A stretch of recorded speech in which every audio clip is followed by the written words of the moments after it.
اللہ الرحمن الرحیم۔ سلطان محمود غزنوی رحمۃ اللہ علیہ۔ سلطان محمود غزنوی رحمۃ اللہ علیہ اسلامی تاریخ میں بڑے نامور بادشاہ گزرے ہیں۔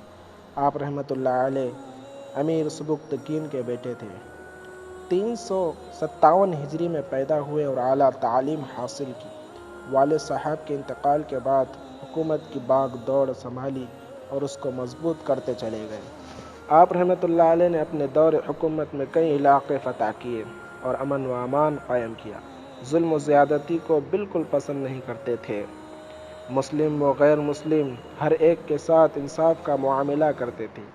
رعایا کی پوری خبر رکھتے تھے اور ان کی ضروریات کو بڑے اہتمام سے پورا کرتے تھے۔ غیر مسلموں کے مذہب اور ان کی عبادت گاہوں کا بھی بڑا لحاظ رکھتے تھے۔ ان کو ان کا پورا حق دیتے اور مزید انعامات سے بھی نوازتے تھے۔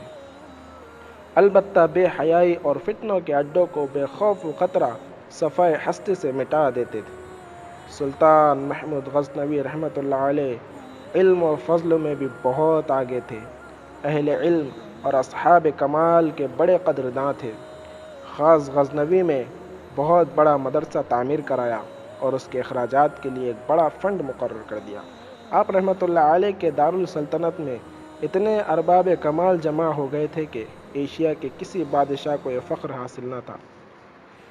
تقریباً 35 سال تک اقتدار کو رونق بخشنے کے بعد یہ عادل منصف، ریا پروار، خدا ترس، علماء نواز اور عظیم قائد و سربراہ 421 ہجری میں اس دار فانی سے رخصت ہو گیا، جس کے مثالی کارنامے قیامت تک اوراق میں محفوظ رہیں گے۔